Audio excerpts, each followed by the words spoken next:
Sean bienvenidos y bienvenidas al Tequio de Investigación que organiza el Centro de Investigación y Posgrado en Humanidades, Ciencia y Tecnología de la Universidad Rosario Castellanos, con apoyo de la Dirección Ejecutiva de Investigación y Posgrado.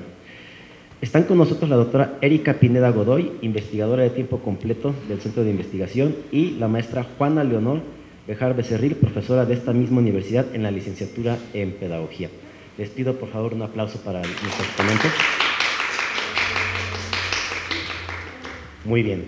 Bueno, se les recuerda que pueden registrar su asistencia a través de un código QR que van a ver por ahí pegado en las paredes, por favor, para que puedan ustedes recibir sus constancias. Mucho cuidado cómo escriben sus nombres porque así va a aparecer en la constancia, ¿de acuerdo? Les cuento la dinámica. Primero va la doctora Erika, su ponencia 30 minutos máximo, y posteriormente será la maestra Juana Leonor, ¿sí? Y bueno, para empezar voy a leer la semblanza de la doctora Erika. Es doctora en Educación, egresada de la Universidad Autónoma del Estado de México, maestra en Ciencias de la Educación por la misma universidad y licenciada en Ciencias de la Comunicación por la UNAM. Profesora investigadora de tiempo completo en la Universidad Rosario Castellanos, adscrita al Laboratorio de Investigación para la Transformación de Procesos Educativos y Formación de Ciudadanías. Sus trabajos de investigación se refieren a formación docente en el nivel superior y uso de las tecnologías en la información y la comunicación en educación. Fue profesora investigadora de tiempo completo en el Centro de Investigaciones Económicas, Administrativas y Sociales del Instituto Politécnico Nacional, adscrita a la maestría en Docencia Científica y Tecnológica. Coordinó la maestría y su egreso en la PNPC CONACYT en 2017. También se desempeñó como funcionaria del IPN. Tuvo a su cargo la jefatura de la Unidad de Tecnología Educativa y Campus Virtual y formó parte de la red de género de CIEX. Ha participado en proyectos de investigación vinculados e individuales y como ponente en congresos nacionales e internacionales. También ha fungido como directora de tesis, licenciatura, maestría y doctorado y ha sido coordinadora de eventos académicos internacionales. Ha sido docente a nivel medio superior, superior y posgrado, así como formadora de docentes en la modalidad de distancia y presencial. Entre las instituciones en las que ha laborado se encuentran el Instituto Latinoamericano de Comunicación Educativa, ILCE, la Universidad Abierta y a Distancia de México, una ADMD, y la Normal Privada del Estado de Morelos y la UNAM también. Bueno, doctora, cuenta usted con 30 minutos para su ponencia máximo, ¿sí? Y pues vamos a comenzar. Muchísimas gracias. Muy bien. Bueno, pues como ya comentó Gabriel, mi tema es promoción de la ciudadanía desde el modelo de la Universidad Rosario Castellanos en posgrados en educación a distancia. La siguiente, por favor. Bueno, un poquito hablar acerca de lo que es la Rosario Castellanos, que ya ustedes conocen. Bueno, la Universidad Rosario Castellanos nace en el 2019 bajo la iniciativa del Gobierno de la Ciudad de México. Es pública y gratuita. Bueno, probablemente tiene más estudiantes, ¿verdad? Pero hasta el dato que yo tenía, ya tenía una matrícula de cerca de 47,000 estudiantes, 7 campus, 16 licenciaturas y 8 licenciaturas en línea. El crecimiento que ha tenido en estos 5 años es exponencial, es un crecimiento muy grande. La que sigue, por favor. Bueno, en cuanto a lo que son los posgrados, hay 3 especialidades, 7 maestrías y 3 doctorados que se dan full online, totalmente en línea.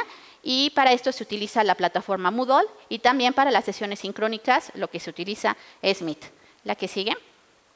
En cuanto a la misión, y aquí es importante, se las voy a leer, desarrollar y promover la generación y aplicación del conocimiento vinculado a la docencia, la investigación y los servicios a través de la formación de profesionistas e investigadores altamente especializados, sustentada en un modelo educativo dual e híbrido, el cual permite dar respuesta a los grandes desafíos de la Ciudad de México con valores éticos que promueven la inclusión, equidad, responsabilidad social y la interculturalidad con propuestas innovadoras y sustentables. La que sigue.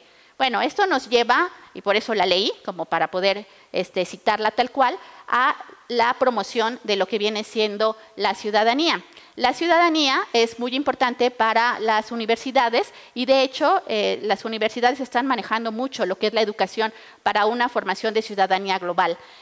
Aquí lo que se pretende es que los estudiantes puedan ser transformadores de sus contextos, que lo hagan con mucha ética y pues se puedan enfrentar a todos los desafíos existentes. La que sigue. Y para esto, otro de los conceptos también muy importantes es la capacidad de agencia. Y la capacidad de agencia tiene que ver con esta posibilidad de transformarse, porque hay una parte del cuidado mío, ¿no? Del cuidado de uno mismo, y también de transformar el entorno y de interactuar con otros. Entonces, esto tiene que ver con la capacidad de agencia. Bauman diría que en esta modernidad líquida, la capacidad de agencia se está perdiendo, se está diluyendo ante estas circunstancias tan complejas. ¿La que sigue? Bueno, ahora un poco hablar sobre lo que es el modelo híbrido y dual de la Universidad Rosario Castellanos. Bueno, es una educación decolonial, donde el pensamiento tiene que ser un pensamiento propio. Es importante la cuestión de la interculturalidad y la pedagogía crítica. Esto implicaría, y por eso el dibujito allí, como romper estas cadenas, esta cuestión de resistencia, esta cuestión de cambio. Para esto, la universidad hace uso de lo que es un diseño curricular invertido. Ahorita les explico en qué consiste eso. El aprendizaje situado, el aprendizaje basado en problemas, el aprendizaje interprofesional, porque es importante que los estudiantes colaboren entre sí para poder resolver algo que aquí es la actividad integradora, ¿no? Ese proyecto el cual tienen que cumplir, y también hay tareas y evaluación auténticas. Y bueno, aquí yo puse también dignos, libres y humanos, somos Rosario Castellanos, que hace alusión precisamente a esta educación decolonial. La siguiente. Bueno, pues digamos que el diseño tradicional, primero tú planeas las actividades, después tienes que ver cuáles van a ser las evidencias y al final identificas los logros. Pero lo que se hace en la Universidad Rosario Castellanos, de acuerdo al modelo, es al revés. Es el diseño curricular invertido. En este diseño curricular invertido, la primera fase es identificar los logros, así que uno tendría que llegar y decir, la competencia a alcanzar es esta, que tiene que ver con esa actividad integradora, determinar cuáles son las evidencias y luego planear las actividades. O sea, tendría que ser al revés. Aquí, cuando llega el profesor, y este modelo no nada más es para posgrados, es para todo. El estudiante desde el inicio tendría que saber a dónde tiene que llegar y cuál es el reto que tiene que cubrir y la competencia que está relacionado a este proyecto integrador. La siguiente. Bueno, pues dentro de este modelo, el profesor, pues obviamente se baja del pedestal, ¿no? Tiene un rol que es un rol de acompañante, nada de autoritarismos, El aprendizaje es un aprendizaje situado, un aprendizaje basado en proyectos, en problemas. Hay una actividad integradora. Los estudiantes trabajan de manera colaborativa. Bueno, el rol protagónico, obviamente, de los estudiantes. Por eso digo que el profesor se baja del pedestal. Aquí no se vale esos profesores que se sitúan acá como los dadores de conocimiento. Y, bueno, aprendizaje situado, que ya lo comenté, se da esta parte de la transferencia del conocimiento. Ahora estamos viendo que ya le llamamos más movilización del conocimiento. O sea, que de verdad ese conocimiento que tú tienes sirva de algo, ¿no? Y la capacidad de agencia de los estudiantes. La siguiente, por favor. Pues vendrían siendo los componentes del sistema que todos deberíamos conocer. No solamente docentes, sino también los estudiantes. El problema prototípico, el aprendizaje interprofesional, el organizador cognitivo de aprendizaje, la famosa OCA, el incidente crítico, las tareas auténticas y la evaluación auténtica. El modelo implica esto. Y bueno, ¿quiénes han diseñado este modelo, que es un trabajo que ya tiene más de 10 años? Pues nuestra directora, la doctora Alma Herrera, y también la maestra Concepción Montero, que tienen por allí un libro que ustedes pueden publicar, que es Hibridualidad. Bueno, en cuanto al problema prototípico, hay una cuestión. Es esta problemática compleja, social, profesional, que tiene que ver con la realidad y que va a favorecer que el estudiante pueda ubicar algo que es un problema que tiene que ver con su contexto. El aprendizaje interprofesional se refiere a este trabajo colaborativo, porque los estudiantes tienen que llevar a cabo este trabajo de manera conjunta. Muy importante la cuestión de la comunicación abierta y empática. la OCA, ¿no? O bueno, el OCA más bien, del organizador cognitivo de aprendizaje, que es un mapa, pero no es cualquier mapa. O sea, no es lo mismo que te pongan los contenidos y te pongan número 1, número 2, número 3 y allí sus respectivos 1, 1, 2, 2, 1, 2, 2, sino que se puedan conectar los conocimientos. Y estas OCAs debería el estudiante, a partir de poder revisarlas, poder ver las interconexiones que hay, los conocimientos previos. El incidente crítico es algo de repente muy difícil de entender. ¿Qué es el incidente crítico? Son estos sucesos de la práctica profesional que te causan sorpresa, duda o molestia, pero que te sitúan y te hacen pensar. Por ejemplo, podemos pensar que si el problema prototípico tiene que ver con la equidad de género en psicología, por ejemplo, no sé cuál sea el problema prototípico, tal vez en una unidad curricular de aprendizaje que tiene que ver con docencia, podríamos hablar de qué hace el profesor para poder promover la equidad de género. Y si en el caso de los posgrados que tenemos, nuestros estudiantes, muchos son profesores, entonces tendrían que tratar de ver dentro de su contexto cómo resolver ese problema. Se hace una descripción del caso, de las emociones, un afrontamiento de qué hacen todos los implicados, el resultado de la actuación, los dilemas que se ven a través de preguntas, la enseñanza del caso y cómo esto se podría aplicar en situaciones similares. En cuestiones de autorregulación, esto es muy usado porque es una manera de poder conectar a los estudiantes y yo creo que también a los profesores con algo real para que no enseñemos cosas, así como decía una estudiante mía, es que luego me enseñan cosas que no sirven para nada, ¿no? O sea, cosas que de verdad puedan ser útiles.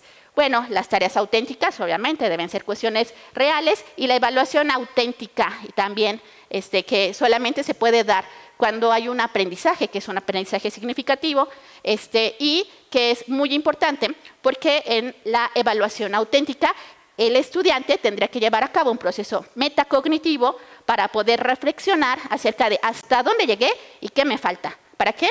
Pues para poder llevar a cabo este proceso metacognitivo de autorregulación del aprendizaje y poder seguir aprendiendo. No se trata de tache, ok, 0, reprobado, ¿no? No, se trata de ver cuáles competencias has alcanzado, a qué nivel de competencias llegas y qué es lo que te falta para poder, pues, mejorar y seguir aprendiendo, porque mejorar y aprender es un proceso espiral que no termina. Adelante. Bueno, entonces, el contenido, los contenidos que se deben trabajar en la Universidad Rosario Castellanos deben ser, como la línea punteada, pues, realistas, complejos y relevantes, porque cuando tú presentas un incidente crítico y un problema prototípico, pues es complejo, ¿no? O sea, no ves nada más una parte de la realidad. Adelante. Y bueno, antes de eso, ¿te puedes regresar? Muchas veces no se hace eso. Llevas a cabo cuestiones artificiales, simples y relevantes. El estudiante se le olvida todo después de que hace el examen, ¿no? A la semana, ¿no? Contenidos que pueden ser a lo mejor artificiales, relevantes, ¿no? Pero lo importante es llegar a ese cuadrante. Punteado. Siguiente, por favor. Bueno, pues cuando nosotros entramos a plataforma, sé que los que están aquí son de licenciatura, aquí tenemos algunos compañeros de posgrado. Yo entré a una unidad curricular de aprendizaje, ahorita se las voy a mostrar, de la maestría en ambientes, sistemas y gestión de la educación multimodal. Cuando yo entro, veo la plataforma, pongo nombre de usuario y mi contraseña. ¿La que sigue? Y entonces entro, la que sigue, ahí está la presentación, ok, la que sigue. Esta es una OCA.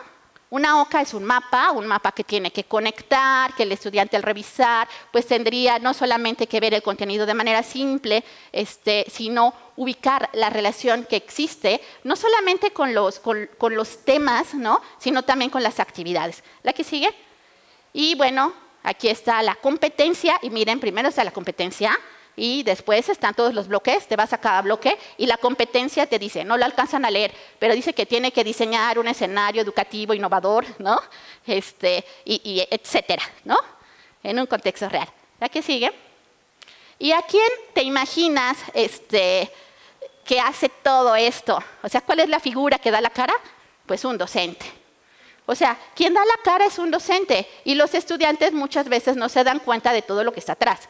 La que sigue. Y atrás hay un equipo multidisciplinar de diseño instruccional donde el docente solamente es alguien que se integra a ese equipo. Entonces hay un profesor experto en contenidos, que es el que diseña, que no es el líder, ¿eh? Hay un asesor pedagógico, hay un corrector de estilo, un comunicador educativo, es un diseñador gráfico, pero tiene una función de comunicador educativo, y un programador, ¿no? Y luego hay un profesor, que es el que imparte. Muchas veces no es el mismo el que diseña que el que imparte, en algunas ocasiones sí, esto se sugiere mucho. Entonces, es un equipo multidisciplinar. El docente es el que se ve, pero atrás de todo ese trabajo, pues hay personas. Es como cuando haces un video, ¿no? Cuando ves la tele a lo mejor o una película, no sé, y luego ves los créditos, pues hay muchas personas, pero pasan los créditos tan rápido que de repente ni identificas. Aquí pasa algo similar. Bueno, pues es muy importante, considerando el modelo de la Universidad Rosario Castellanos, tener en cuenta este modelo TEPAC, ¿no?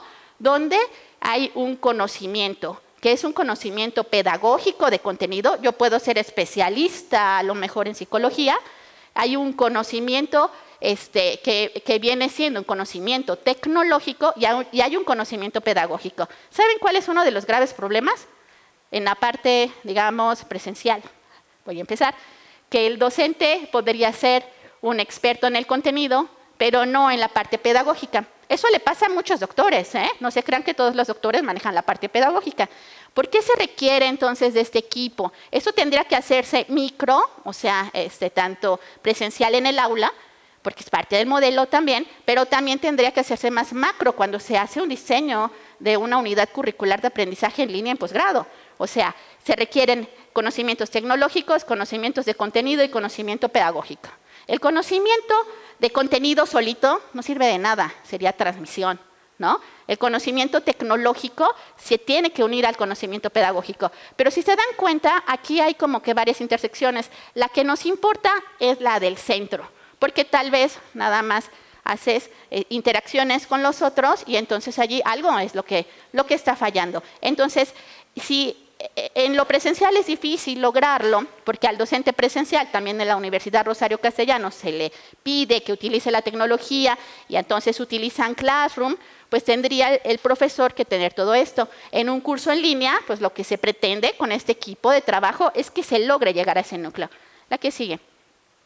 El modelo que usan, y eso lo dicen los mismos asesores pedagógicos, el mismo equipo, es el modelo ADI, en donde hay un análisis, un diseño, un desarrollo y una implementación y una evaluación que tiene que estar en todos los elementos. Sin embargo, esta es mi humilde opinión, la que sigue.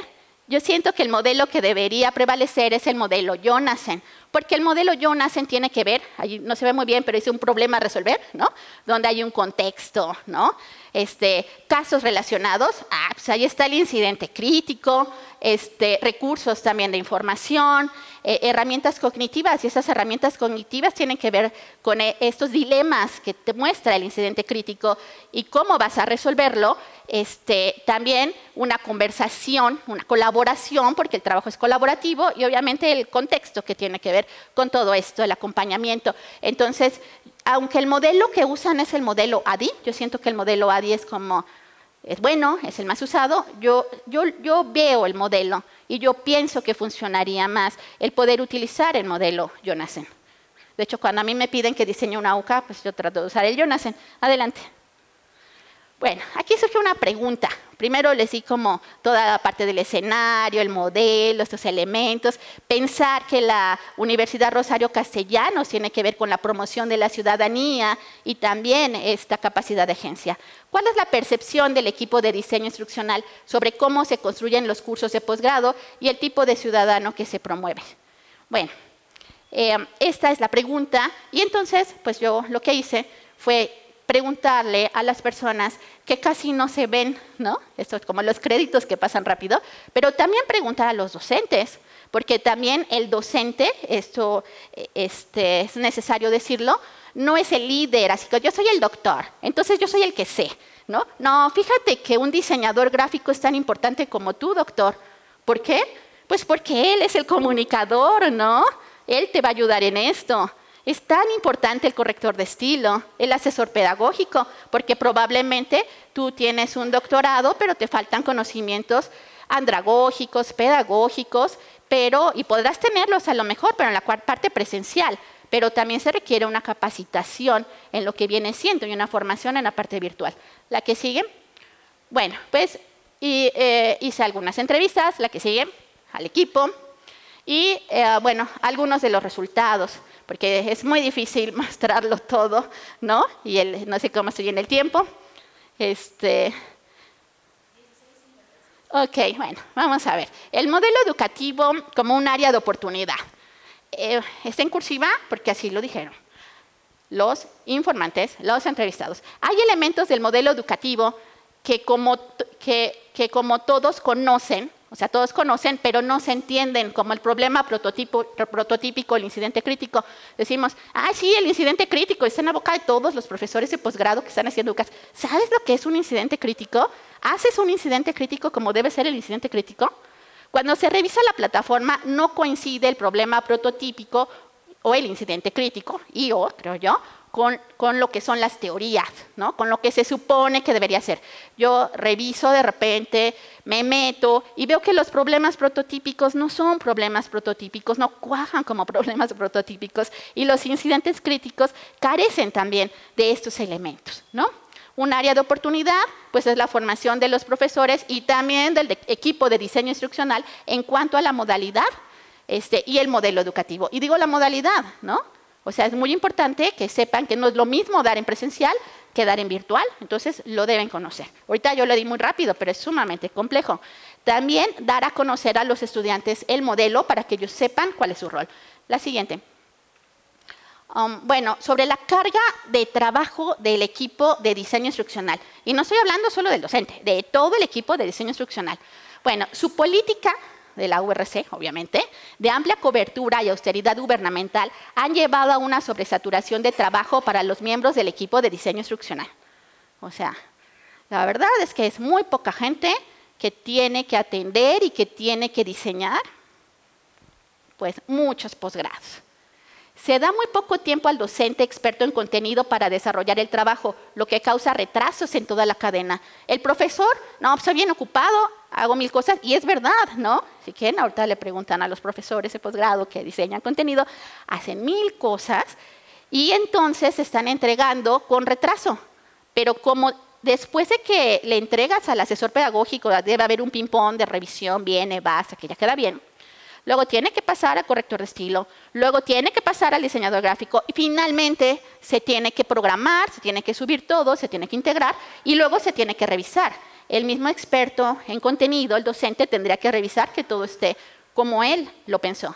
¿Y saben qué pasa? Bueno, no sé, de repente uno hace un guión para un video y ya cuando lo ve producido y ahí ay, no quedó exactamente como lo había pensado, ¿no? O sea, es un trabajo que no es de uno.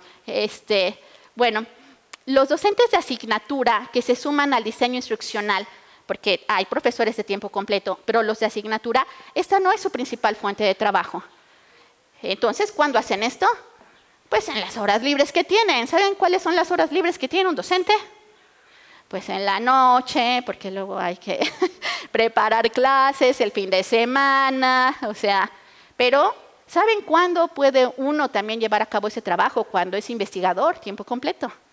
También es muy complicado. Esto todavía no lo he explorado, pero a los profesores sí les lleva. Entonces, el trabajo de diseño instruccional resta tiempo para la investigación, por lo cual muchos investigadores externos, ¿saben qué? No le entran. No le van a entrar porque yo prefiero publicar mi artículo, ir a mi congreso, que hacer esto. En otras instituciones definitivamente dicen, ay, que sea virtual, que sea híbrido, móntalo en Moodle. Se niegan rotundamente los investigadores a hacerlo porque no se les dan los mismos puntos en este tipo de trabajo que los puntos que te puede dar hacer una investigación. ¿La que sigue?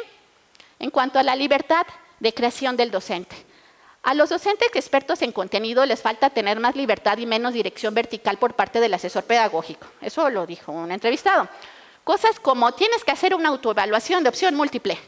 Y entonces, eso tal vez ahora no lo piden, pero lo pidieron al inicio, cuando empezaron a generarse los posgrados. Eso va como en contra de lo que viene siendo el diseño curricular invertido y el propio modelo. Pareciera que el equipo de diseño instruccional, al tener experiencia en programas de licenciatura y bachillerato, suelen reproducir las prácticas realizadas en los mismos, cuando los posgrados requieren una construcción distinta. Asesores pedagógicos, diseñadores gráficos, comunicadores, y el posgrado tendría que hacerse de una manera diferente. Entonces, aquí hay una sugerencia, dar una identidad propia a los posgrados, considerando la autonomía de los docentes y estudiantes. Y también pensaría que también el modelo. La que sigue. Bueno, las condiciones de trabajo de los estudiantes. No solo para el diseño, y es el diseño instruccional, también para los estudiantes es muy corto el tiempo de una UCA para poder profundizar en los contenidos y revisar los recursos, realizar las actividades, reflexionar, transformarse y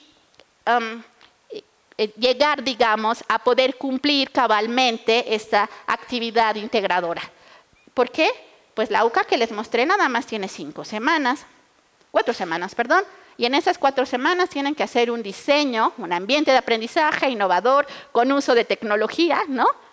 Y hay otras UCAs que les pide hasta aplicar instrumentos en muy poco tiempo. Los estudiantes son personas que en su mayoría trabajan tiempo completo y hay una sobrecarga de actividades. Eso creo que ya lo han notado y están trabajando en eso. Podría estar una UCA muy bien construida. Pues sí, igual, ¿no? O sea, alguien hace la UCA muy bien, el contenido está muy padre, pero algunos estudiantes por las condiciones de sobrecarga de actividades podrían no alcanzar la profundidad requerida. Porque esta cuestión como de tipo UCA, 5 semanas, como tipo modular, pues sí, tal vez se requiere más tiempo. Dar becas a los estudiantes es fundamental para que tengan libertad financiera y tiempo para dedicarse al posgrado. Favorecería la promoción de ciudadanía y la capacidad de agencia. Más tiempo y apoyos económicos a los estudiantes. La que sigue. En cuanto a la interacción y reconocimiento de los actores, el equipo se conoce como una célula de producción. Alguien les llama en otros lugares celdas, ¿no? Yo decía, es como la jaula, ¿no? Bueno, es la célula de producción. Todos los integrantes, como yo les decía, son importantes. Sin embargo, solo hay comunicación directa entre el docente experto en contenido y el asesor pedagógico. El resto del equipo no interactúa en forma directa. No conocen al comunicador gráfico, no conocen al programador, pero son un equipo, ¿no? Valdría la pena que trabajaran de manera horizontal, con un liderazgo compartido. No existe un reconocimiento hacia los asesores pedagógicos. La autoría regularmente lo hizo el profesor, pero el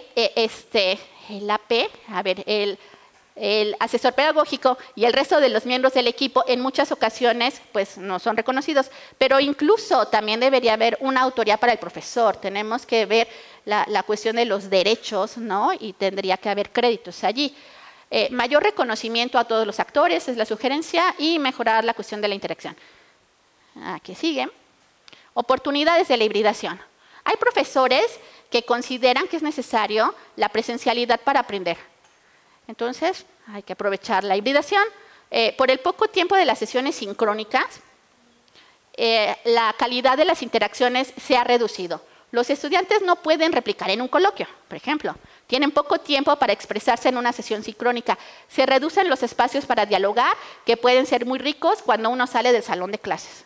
O sea, yo estoy dándoles clase y ¿saben qué? Pues ya me salgo y a lo mejor algunos estudiantes me abordan. Pues ese tiempecito en el pasillo puede ser muy rico, puede ser muy interesante, ¿no? La promoción de ciudadanía y capacidad de agencia se verían favorecidas con la hibridación. Perdón que lo lea, pero sí quiero retomar lo que dijeron ellos, ¿no? ¿Cómo es? Al menos algunos fragmentos. La que sigue, por favor. Bueno, pues por tiempo lo voy a dejar hasta aquí. Vamos a ir a un congreso. Yo voy a ir a un congreso 28, 29 y 30 de junio. Pero tal vez voy a estar en chanclas porque es virtual, ¿no? Voy a estar en mi casa, ¿no? Yo ya mandé las ponencias que se mandan en video y voy a estar atenta para poder responder, que es el Congreso USATIC, Ubicuo Social de Aprendizaje con TIC. La que sigue. Y bueno, también les quería decir que un elemento que no alcanzo a decir aquí, porque no alcanza el tiempo, es la autorregulación del aprendizaje en la educación a distancia. Entonces, si quieren conocer un poco más sobre lo que es la autorregulación, pensar en la autorregulación en línea, pensar en la relación que tiene esto también con el diseño instruccional, pues los invito a que lean esa publicación. Y la que sigue, algunas referencias y muchas gracias.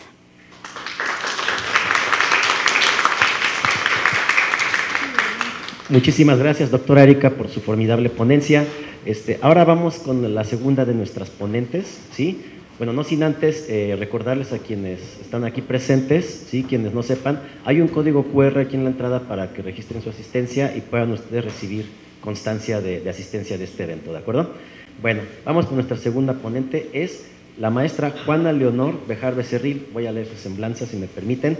Ella es egresada de la Escuela Nacional para Maestras de Jardines de Niños y de las licenciaturas en Antropología Física y Lingüística de la Escuela Nacional de Antropología e Historia, con estudios de maestría en Diseño Industrial en la UNAM y formación en Psicoanálisis Freud-Lacan, especialidad en Diseño Textil, así como maestría en Teoría y Crítica del Diseño en la Escuela de Diseño de INVAL. En cuanto a experiencia docente, ha impartido clases en la Escuela de Entrenadores Deportivos de la CONADE, Escuela Nacional de Antropología e Historia, sede Ciudad de México y Proyecto Oaxaca, así como en la Escuela de Artesanías y la Escuela de Diseño de INVAI, en la Universidad Pedagógica Nacional, Unidad 123 Ecatepec y 095 Azcapotzalco. Actualmente labora en la Universidad Rosario Castellanos dentro de la licenciatura en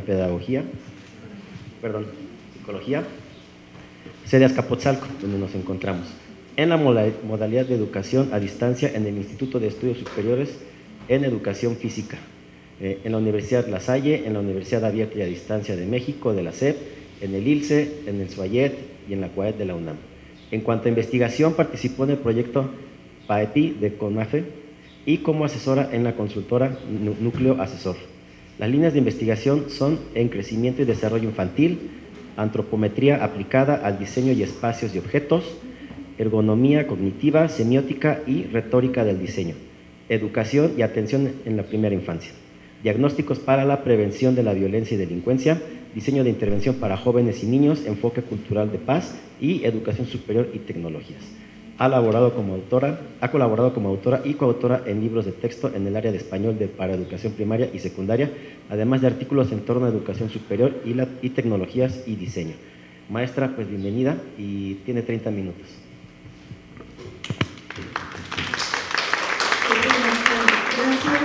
Buenas, ya son tardes. Y bueno, el artículo que también lo pueden encontrar en la publicación de SOMESE es Aprender en Educación Superior mediante el uso de medios digitales en pandemia, un acercamiento desde la mirada digital. La siguiente. Bueno, aquí lo que nos interesó es precisamente que en ese contexto en México se estaba trabajando en la modalidad en línea y a distancia, también a partir de toda una serie de programas que se hicieron para educación básica por televisión. También en ese momento los y las profesoras nos vimos pues impactadas en acercarnos a aprender a usar, por ejemplo, las plataformas de comunicación sincrónica y toda una serie de aplicaciones digitales. Para esto también se retoma la propuesta de Sara King y colaboradores en cuanto a la etnografía digital, donde a su vez también está la etnografía virtual, que en esos momentos la etnografía virtual era todo este trabajo que hacen los y las antropólogas dentro de los espacios virtuales, pero que Sara y su equipo empezaron a indagar en lo que son todos los medios digitales, también como una manera de conocer el sentir, el pensar, las emociones y también toda una serie de actitudes y de cambios que van de manera constante dándose en estos procesos de aprendizaje y de comunicación. La siguiente. Y bueno, entonces la hipótesis fue ver cómo, qué tanto, qué y cómo el estudiantado de psicología durante el confinamiento tuvo que diseñar una serie de estrategias para atender sobre todo la parte educativa y también de manera paralela conocer cómo estaba el profesorado atendiendo también esta parte de la enseñanza. Entonces, por un lado, los estudiantes que estaban pasando con ellas y ellos, y el profesorado también que estaba pasando con nosotros. La siguiente, por favor. Y bueno, todo esto porque dentro del supuesto hipotético también era importante saber, bueno, ya una vez que estamos en presencialidad, esto cómo impactó y sobre todo para poder diseñar estas estrategias de atención.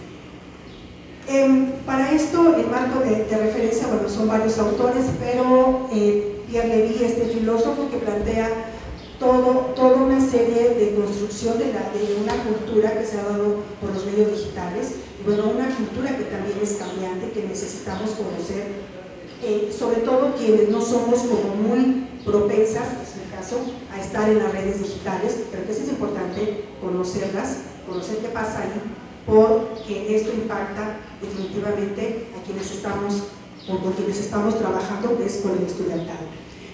También se retoma a Bauman, a Zygmunt Bauman, porque él dice que, bueno, por un lado hay todo un grupo de población que está en prácticas, digamos, offline, que no utiliza tecnologías de manera cotidiana, pero también hay otro grupo que sí utiliza tecnologías de manera recurrente.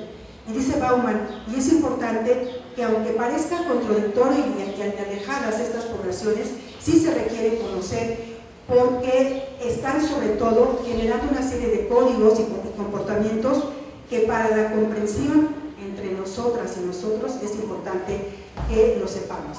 Y sobre todo porque también Bauman ya lo decía, en el futuro próximo no va a desaparecer, y lo sabemos que al contrario, se está cada vez fortaleciendo más, y sobre todo ahora con la inteligencia artificial, que ya tiene muchos años, pero que ahorita en estos momentos está impactando en mucho de nuestra cotidianidad.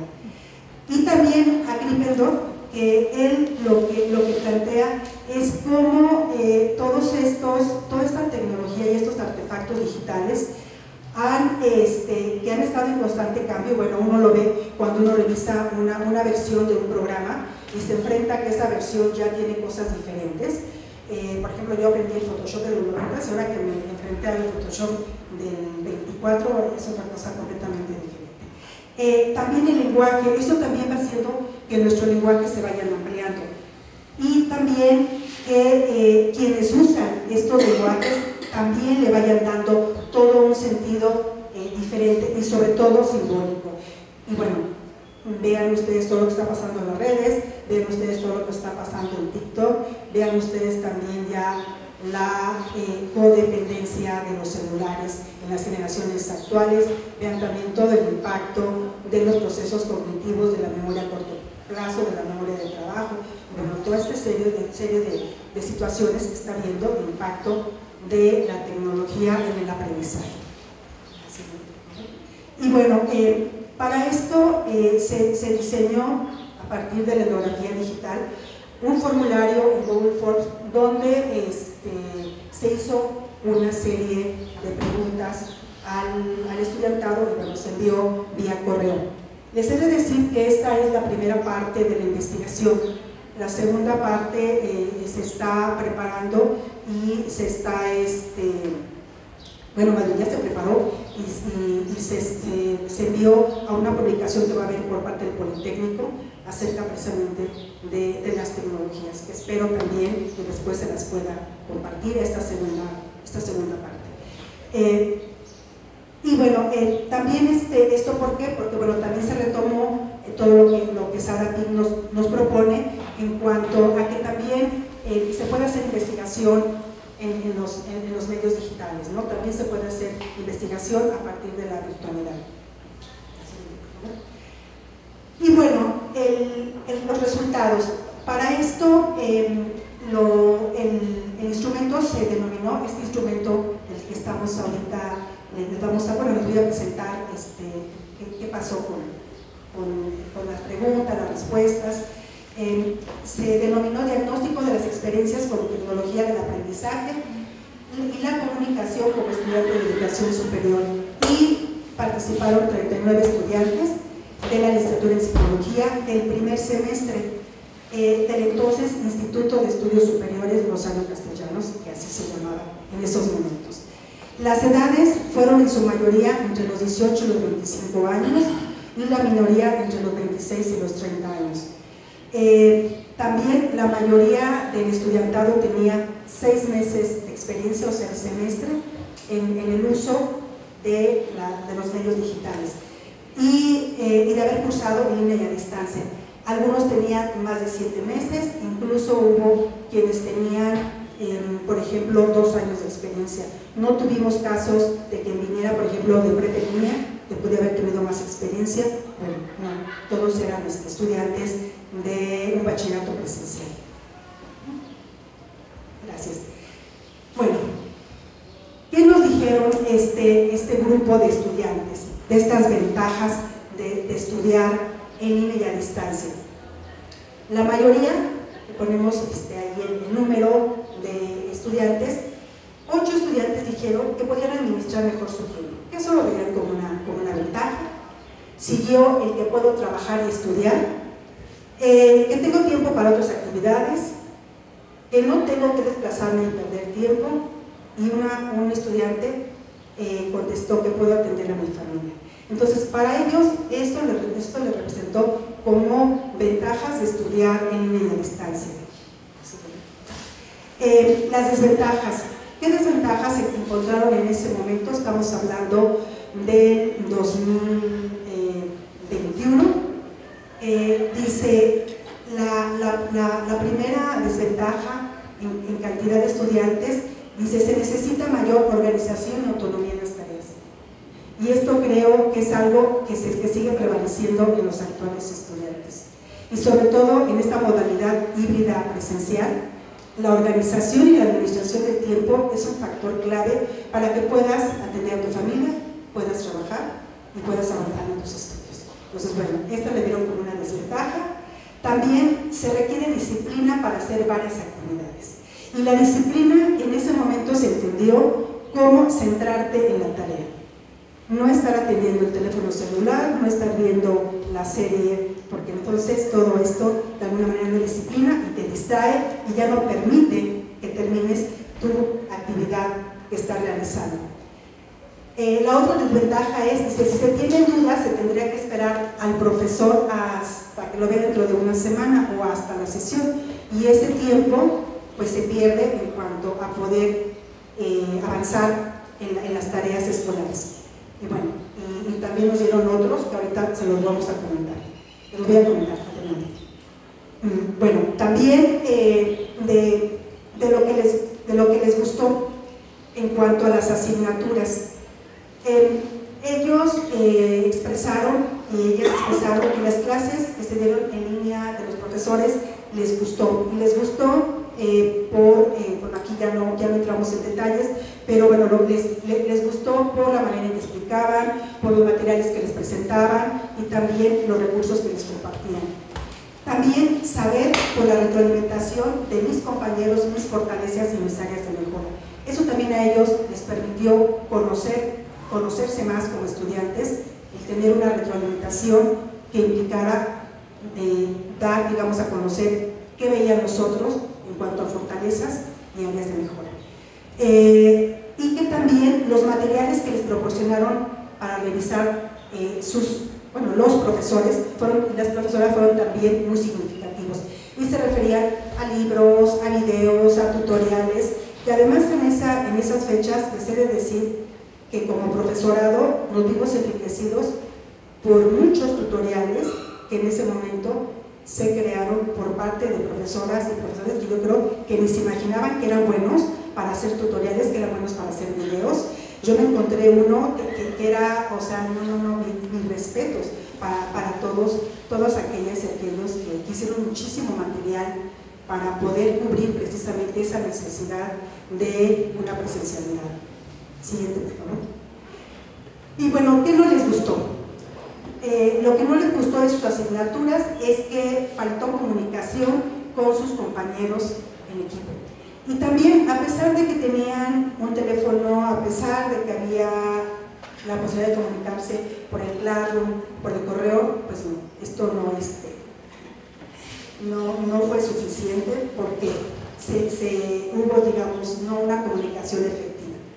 También, por otro lado, la impartición de clases por parte del profesor, la manera, el estilo, ¿no? Y sobre todo también, hacia finales del confinamiento se observó que pues, los chicos ya no encendían sus cámaras, los profesores no sabían si estaban realmente con alguien o con nadie.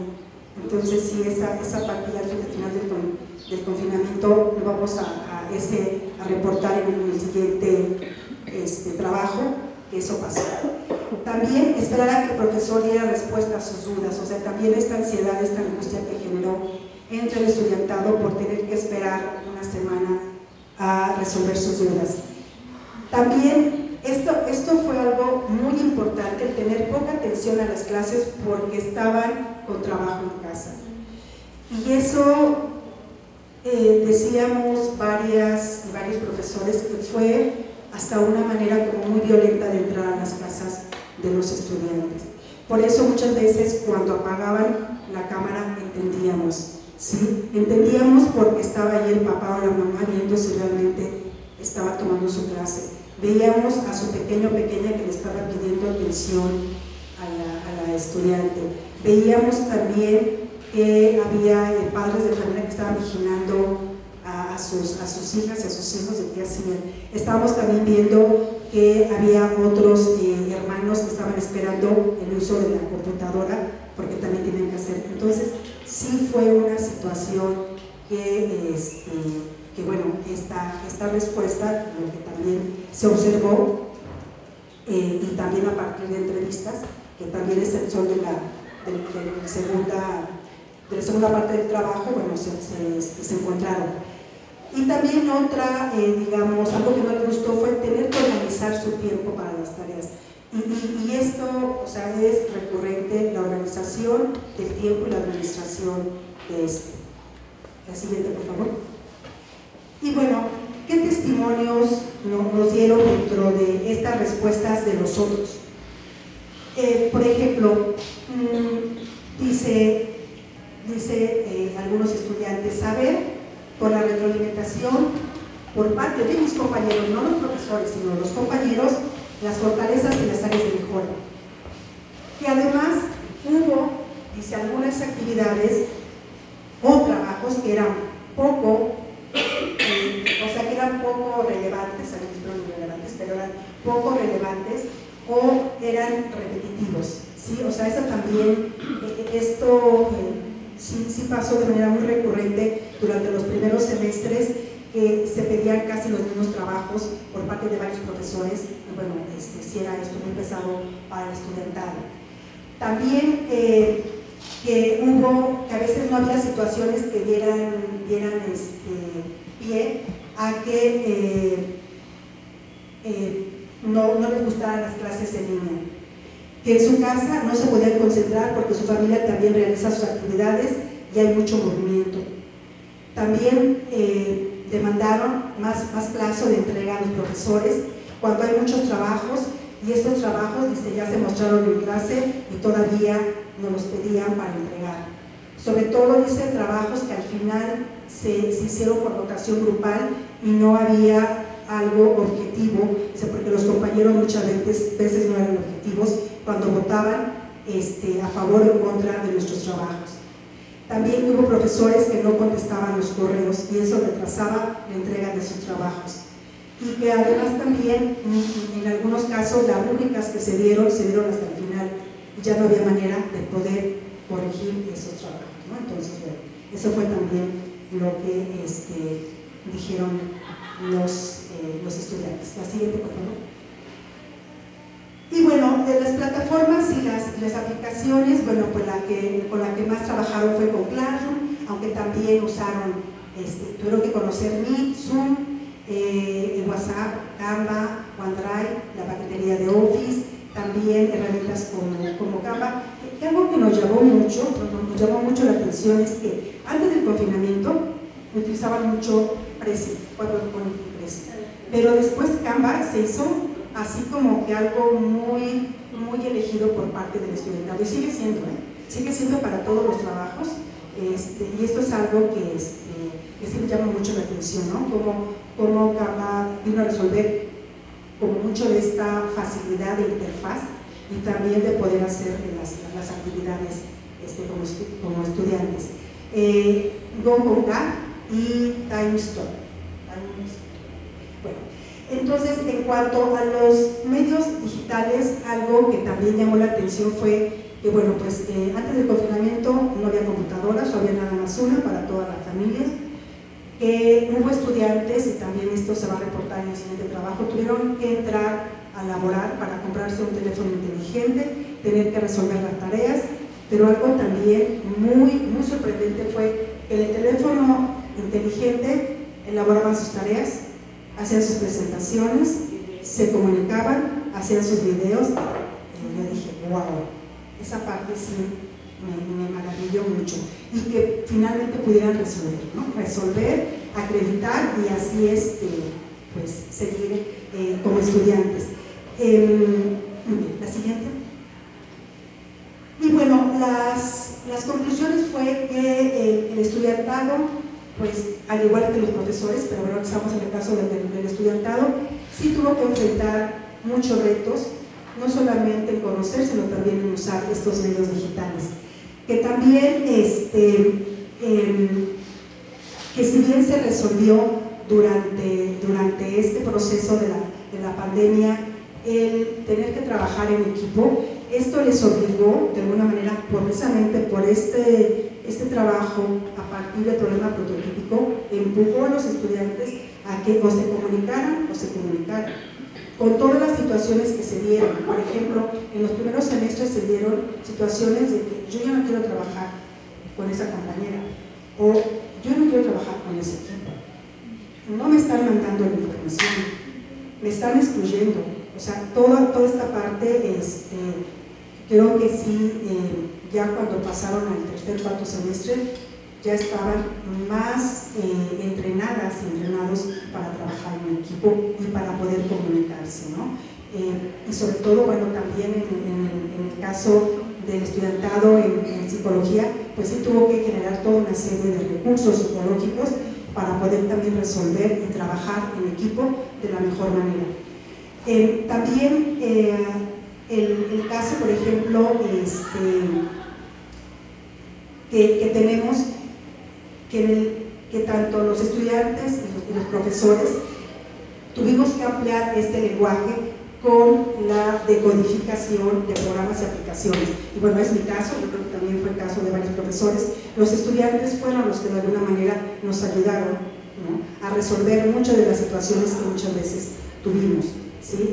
Por ejemplo, en el caso de todas estas aplicaciones que después ya se empezaron a utilizar como estos juegos que eran análogos y después se hicieron digitales, como rompecabezas, como el juego del ahorcado, como el juego de 100 mexicanos preguntan, y todo esto que se fue digitalizando. Y bueno, los estudiantes en ese aspecto desarrollaron una gran creatividad y una gran, digamos, capacidad para poder entrar a estas interfaces y a partir de las pocas o muchas indicaciones poder resolver, ¿no? Entonces también esa parte fue pues muy interesante y muy importante. La siguiente, por favor. Y bueno, y que también lo hicieron a partir de aplicaciones gratuitas, ¿no?, porque siempre se les pidió eso, que fueran gratuitas. Entonces, bueno, ¿a qué nos llevan estos resultados? A que, si bien se desencadenó durante el confinamiento toda esta necesidad de una alfabetización digital y de un mayor uso de los medios digitales, esto también nos llevó al profesorado a la necesidad de crear ambientes de aprendizaje, y eso desde el mismo Classroom, desde el mismo diseño instruccional en el Classroom, que a veces también como profesorado no tenemos muy claro, pero que tuvimos que entrar a ser como más precisas y concisas en ese diseño instruccional dentro del Classroom.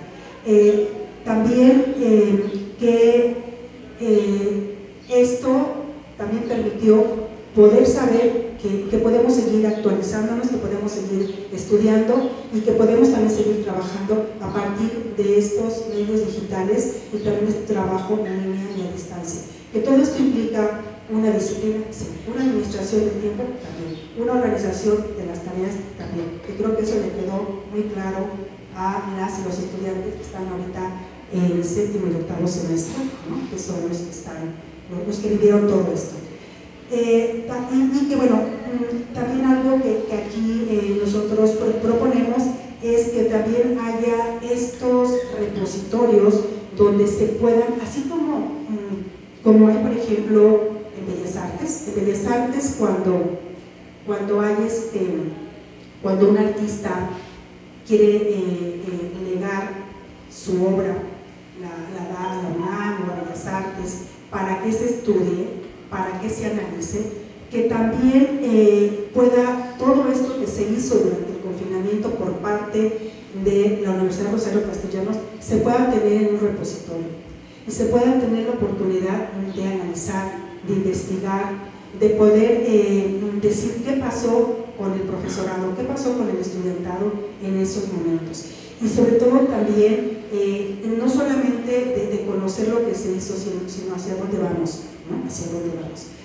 Y pues bueno, también que todo esto se valore como una fortaleza dentro de la educación superior, pero que no se olvide que en la educación superior también estamos desarrollando el pensamiento crítico y reflexivo complejo y estratégico.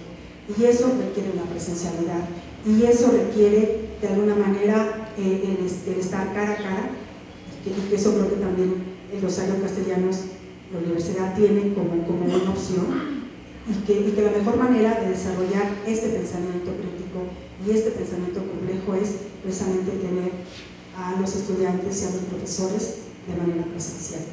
La siguiente, por favor. Y bueno, con esto les agradezco mucho.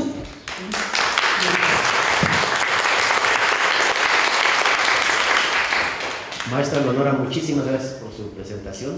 Y bueno, ahora vamos a pasar al espacio de preguntas, diálogo, dudas que quisieran aquí los presentes, las presentes, establecer con nuestras ponentes, con cualquiera de los dos. Pues este es el momento. ¿Quién quisiera participar? No, sí hay estudiantes.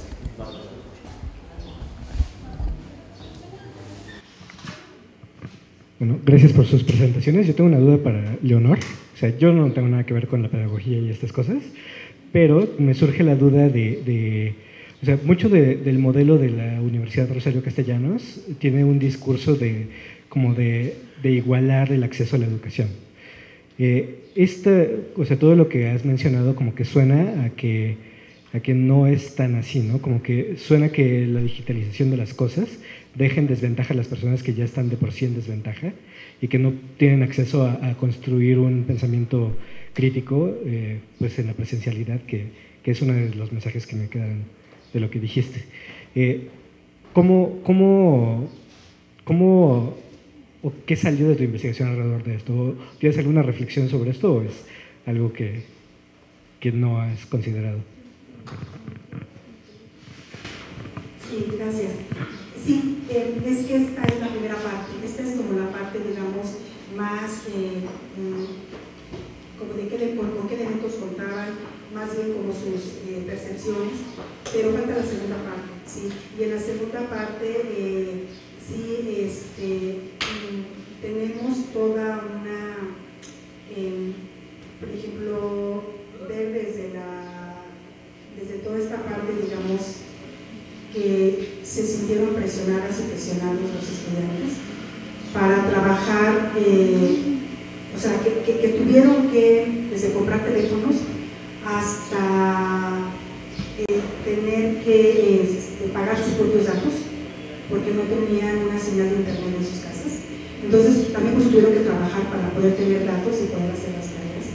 Entonces sí, eso también de alguna manera sí digamos, imprime una parte de responsabilidad institucional, ¿no? De que sí se tendrían que tener mejores condiciones, porque aquí también ya no lo toqué, pero esta brecha digital y esta brecha social, sí se vio en el confinamiento, se vio quiénes eran las y los estudiantes que entraban, quiénes estaban en sus trabajos, quiénes estaban precisamente, quiénes eran proveedores y además también quienes tuvieron muchas pérdidas, ¿no? Pérdidas que ya no, eso le significó ya no seguir estudiando y no regresar, ¿no?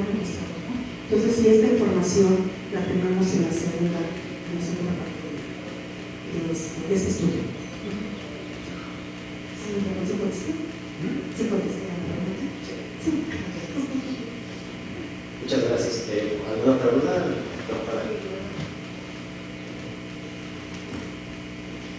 Sí. Bueno, primero sería como preguntarle a la doctora Pineda, ¿qué aportes podría tener realmente el modelo? ¿Cómo fortalecer esta idea de la construcción de la ciudadanía desde el modelo pedagógico? ¿Qué necesitamos? ¿Qué elementos? ¿Hacia dónde tendría que fortalecerse este modelo pedagógico para realmente generar ciudadanía y construir ciudadanía con los estudiantes? Porque a veces parece que nosotros otorgamos la ciudadanía y realmente tiene que ser un proceso subjetivo de los estudiantes. Pero sería por ahí mi pregunta. Y la pregunta para la maestra Juana sería, ¿qué se ha mantenido? O sea, a mí me llama mucho la atención, me tocó el proceso a mí en Ciencias de la Comunicación, igual que todo lo que nos comentó, y bueno, vimos que aprendimos muchísimo, fue una situación así como muy difícil, con la brecha digital, gente que se iba, gente que regresaba, pero también aprendimos muchísimo de la resiliencia de los estudiantes, de la capacidad de aprendizaje, de la solidaridad entre ellos, porque también nos tocaba que de pronto había chicas o chicos que no tenían dinero o tenían enfermos en sus casas y sabíamos que otros estudiantes estaban dándoles apoyo. O sea, sí fue así como una relación muy, muy interesante la que se genera. Y pienso, ¿qué ha pasado cuando regresamos quitamos la presencialidad, nos salimos del internet, de lo digital y entramos a lo presencial? Ahorita, ¿cómo se dan estas clases? ¿Qué se ha mantenido?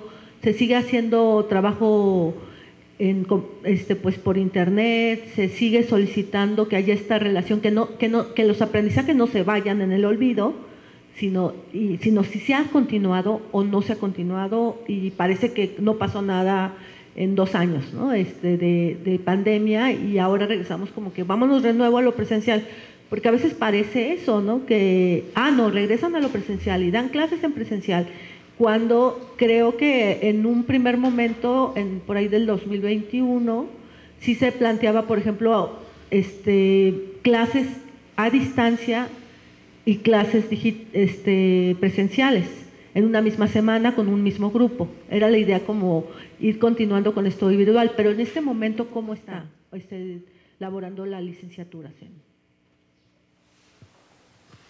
Bueno, pues yo respondo. Yo siento que hay que mirar hacia la multimodalidad, hacia los sistemas educativos multimodales, y entonces el modelo híbrido dual tendría que considerar estos sistemas educativos multimodales, a través de los cuales, un poco lo que dice Alejandro, es que entonces las tecnologías están generando brechas y no necesariamente están atendiendo a los más necesitados, cuando, bueno, uno de los objetivos de la Universidad Rosario Castellanos pues, es atender precisamente a estas zonas necesitadas, ¿no? Podemos ver el uso de tecnología para la democratización del aprendizaje, y la respuesta es sí. ¿Cómo se va a hacer? Pues con una buena planeación, pero además, dentro de esta mirada de educación multimodal, habría que pensar que esta educación multimodal integra que no solamente sea totalmente en línea o presencial o híbrido, sino que también pueda ser un poco abierto, ¿no? Que también pueda ser no necesariamente súper conectivista. De repente el estudiante sí requiere algunas cuestiones que podrían ser constructivistas de otro tipo, y a lo mejor hasta un conductismo, un neoconductismo en algunas circunstancias. O sea, lo que yo creo es que se tiene que acudir a todo lo que sea necesario para poder resolver el problema. Entonces, no es como que yo hago un modelo y a fuerzas lo tengo que implementar. Más bien yo tengo que ver cuáles son las necesidades que hay en la base, y a partir de esas necesidades, qué tipo de modelo es el que tengo que llevar a cabo, y con eso es con lo que yo voy a hacer mi planeación. Con eso voy a hacer mi planeación. Porque el éxito de la educación, ya no diría de la educación a distancia, de este modelo híbrido dual, pero también de la educación a distancia, y es la planeación. Eso sería. Y otra cosa muy importante, más que la capacitación a los docentes, porque no se trata nada más de que te digan cómo usar la plataforma, ¿no? O sea, eso te lo pueden decir en un rato, cómo usar la plataforma. Se trata de que verdaderamente los formen, ¿no? Y también a los estudiantes. La educación en línea no es para todo mundo. Se requiere de un estudiante que sí sea muy autogestivo, que sí sea muy autónomo, que no tenga que estar aquí y con los papás atrás, o los hijos, o no sé, viendo si está trabajando y te hablo y corro a hacerme el sándwich y regreso. No, se requiere alguien que con esa visión de metacognición, verdaderamente diga, ¿qué necesito? No me da tiempo ahorita hablar de todo esto, sería como tema de otra conferencia tal vez, para ver cómo debe ser un estudiante virtual y también cómo debería ser un profesor virtual, ¿no? ¿Cómo debería de ser? O sea, un estudiante que verdaderamente se da un espacio, sí puede trabajar, y la cuestión de la ubicuidad en cualquier tiempo y espacio es muy, muy padre, pero hay estudiantes que piensan que porque se metieron en línea ya resolvieron el problema, ya van a ser maestros o doctores, ¿no? Pues se metieron en un grave problema porque va a ser una doble chamba, para algunos un doble tiempo completo. Entonces, sí se necesita. También, a partir de lo que viene siendo el equipo de diseño instruccional, yo considero que no solamente es el docente. O sea, yo soy el docente, pero si tengo un equipo, trabajo con un equipo, yo formo parte de ese equipo, y ese equipo es el que va a hacer como toda esta magia para que pueda salir este bonito curso que yo voy a dar, pues todo el equipo tiene que estar bien empapado de este diseño. Porque si el diseñador gráfico o comunicador gráfico es muy conductual, pues ¿cómo va a llevar a cabo este diseño curricular invertido? Esto que yo imaginé, ¿no? Bueno, gracias. Sí, bueno, pues yo creo que sí ha habido, más bien, se ha seguido los aprendizajes por parte del profesorado. Hemos estado, y digo hemos porque es un trabajo en equipo, no nada más depende de Leonor como profesora, sino también del resto de los profesores. Hemos estado combinando trabajo donde ellos, a manera de taller, interactúen, elaboren en equipo, ¿no? Sobre todo, por ejemplo, estas asignaturas que tienen que ver con el arte, que tienen que ver con género, donde de alguna manera es importante intercambiar, ¿no? Cruzar miradas, creencias, y llegar a acuerdos. Y también hemos seguido con el trabajo, por ejemplo, en Classroom. Que Classroom, yo le veo la ventaja de que tenemos la evidencia tanto de lo que trabaja el estudiante y cómo va empezando y cómo va terminando, como también de nosotras y nosotros mismos como profesorado al evaluar, ¿no? Al evaluar también y al darle seguimiento a ese proceso del estudiante. Entonces, para mí el Classroom es una manera de poder evidenciar un proceso de estudiante y un proceso de enseñanza. Por eso lo mantengo, y a pesar de que las generaciones que vienen, digamos, de nuevo ingreso, ya son más presenciales. Tenemos grupos donde vienen 6 horas de lunes a viernes, entonces diríamos, pues no requieren ya mucho trabajo en línea, porque ya están aquí, pues, su horario completo como estudiantes, pero aún así sí es importante, ¿no? Para llevar como ese proceso y tener esa memoria, ¿no? Y bueno, que quede ahí el registro. También igualmente el estudiantado ha seguido pues ahí experimentando con todas estas aplicaciones digitales y que nos sigue sorprendiendo. ¿Por qué? Porque cuando ellos crean una actividad para hacerla con sus compañeras y compañeros, pues ahí donde surge la creatividad, ¿no? Salen cosas pues muy interesantes, ¿no? Y que también uno de ahí de ellas y de ellos aprende. Pero sí se siguen dando tanto lo que se aprendió durante el confinamiento para la enseñanza, como también lo que vimos que resultó para el aprendizaje. Sí lo seguimos. ¿Que tenemos que mejorarlo? Por supuesto. Que tenemos también que tratar de aprovechar que el espacio en aula sea un espacio realmente de contacto y de interacción entre estudiantes también, porque a veces el hecho de que estén en un celular están ausentes, están en cuerpo pero están ausentes.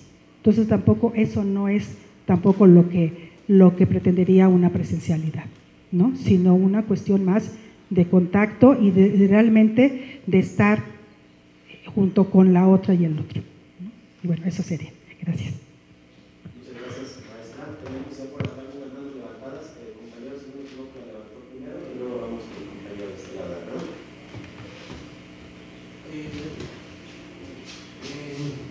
Bueno, de acuerdo a la investigación después de la pandemia, ¿cómo, esta es la primera parte, pero cómo ha tratado de manejar? ¿Cómo, aparte de lo que investigó de las plataformas digitales, cómo es que se dan cuenta que realmente los estudiantes durante este tiempo no tuvieron algunas fechas? A lo que yo me refiero es que fechas en cuestión de conectividad con el docente, porque muchas veces en pandemia, pues muchas veces pues se alcanzaba a generar muy poquito, entonces digamos que tenían como esas actividades complementarias, extras, o de alguna manera, ¿qué resultados de la pandemia hasta ahorita han notado? ¿O qué avances ha notado usted en el estudiantado? ¿Qué avances ha tenido desde la pandemia hasta la presencialidad? ¿O qué cambio, por decirlo así? El ambiente fue muy diferente. Entonces, digamos que qué procesos o qué cambios hubo de los estudiantes de la virtualidad a la presencialidad. ¿Cuál fue el ambiente o cómo lo tomaron? Porque algunos estudiantes les cayó de sorpresa, como su forma de enseñar es muy diferente en línea que presencial, o explica un poco diferente que en línea que en presencial. Entonces, ¿qué cambios hubo en todo esto? Sí, gracias, Manuel. Sí, creo que pues sí ha habido, lo que observamos es que sí hay toda una preferencia por los medios visuales. Eso sí, hay una preferencia por los medios visuales que nos siguen de alguna manera ayudando en las sesiones presenciales. Por ejemplo, los videos. Claro que también aprendimos que videos cortos, ¿sí? No películas, sino videos cortos. Y que además también, y eso también nos llevó a la necesidad de tener que tengan un propósito y que tengan también una manera de evaluarse, o que se vean reflejados, que se vean de alguna manera tomados en cuenta en las actividades de aprendizaje. También los estudiantes aprendieron a ser más insistentes en comunicarse con nosotros, ¿sí? Y se comunican por Classroom, por correo, y ya nos prohibieron el WhatsApp, pero por Telegram. O sea, si los estudiantes se han vuelto como más insistentes en dame respuesta, dame respuesta, ¿no? Y si no me das respuesta ahorita, mañana otra vez te vuelvo a mandar otro correo y dame respuesta. Eso creo que el estudiantado aprendió, a hacer como más, a recordarnos que por ahí tenemos algo pendiente. Entonces esa parte también es algo que se aprendió. En el caso, por ejemplo, también de lo que sería, por ejemplo, también a tratar, y eso también lo comentamos y yo lo he escuchado por otros profesores, a ser más creativos como profesoras y profesores y a ser más diversos en cuanto a las actividades, que nos cuesta trabajo porque a veces no lo logramos como quisiéramos. ¿En qué sentido? En tomar precisamente en cuenta todos los estilos de aprendizaje, pero es que también a veces nos impacta nuestro propio estilo de enseñanza. Sí, que somos más auditivas, ¿no? Y entonces eso, pues, sí lo reflejamos en el momento de que presentamos las actividades. Pero creo que sí hemos estado intentando ser más creativas y creativos y diversificar más. Pero también lo que este modelo ha permitido, y yo sí estoy como muy convencida, es de enfrentar a los estudiantes a la realidad que están viviendo, ¿sí? Y eso creo que es la mejor escuela, el enfrentarlos a resolver situaciones no teóricas ni de libros, ni de las experiencias de las y los profesores, sino de lo que están encontrando en su cotidianidad. Gracias. Muchas gracias, maestra. Tenemos una pregunta de este lado. Hola, buen día. Bueno, primero agradecer y reconocer la sistematización que se está realizando sobre un momento histórico mundial en el que las docencias, digo docencias porque no hay una sola, las docencias se vieron involucradas, nos vimos en escenarios emergentes de educación emergente. Perdón, yo me llamo Ernesto Cali, de educación emergente. A lo largo de mi docencia he tenido dos piropos académicos, uno presencial en el que me han dicho, profesor, me han dicho sus clases, sus asignaturas, la construcción del saber que se genera aquí son espacios seguros. Y el otro fue en tiempos de pandemia, en donde una de las estrategias para saber si había alguien atrás de las pantallas negras era cada 45 minutos hacer pequeños juegos de preguntas, pero de lo que estaba yo en ese momento transmitiendo. Entonces ahí me di cuenta que sí estaban, ¿no? Y que sí formaban parte. Y el piropo más grande fue que dijeron, miren, aquí estamos, prendían sus cámaras y estamos con nuestra familia. No solamente estoy yo, sino está mi familia también acompañando, aprendiendo de lo que ustedes están transmitiendo. Y eso fue magnífico para mí. Que no era solamente, eso también fue una gran ventaja que nos trajo estos modelos, que no solamente fue de 1 a 5 personas de un grupo, de 1 a 20 personas de un grupo, sino que la familia, cuando se podía, formaba parte de la transformación de la educación, y me parece que ese es el enfoque con el que surgió esta universidad: transformar a partir de la educación, no solo comprender, analizar la vida, sino transformarla. Y eso me parece que el modelo de la Universidad Rosario Castellanos lo ha posibilitado. En ese sentido, ahora sí vienen preguntas con relación. Acabo de escuchar algo que me parece súper importantísimo retomar y rescatar. No es un asunto de taller en donde a los docentes se les coloque, no es un asunto de aprender a utilizar, porque eso es algo técnico operativo, sino es la pedagogía, es la andragogía, es la feminología, y es todas las intersecciones que como seres humanos nos involucran. Es la pedagogía la que, en ese sentido, la que está en la clave de una educación transformadora. Y desde allí Uno de los pilares básicos y de los pilares de la Universidad Rosario Castellanos es los estudios para la transformación con impacto social y justicia social, así dice en sus estatutos de construcción. Justicia social que se alcanza de varias formas, pero aquí es a través de la universidad y de los estudios. ¿Cómo acompañar una pedagogía que le apueste a la justicia social, siendo el pilar de la Universidad Rosario Castellanos? ¿Puedo contestar?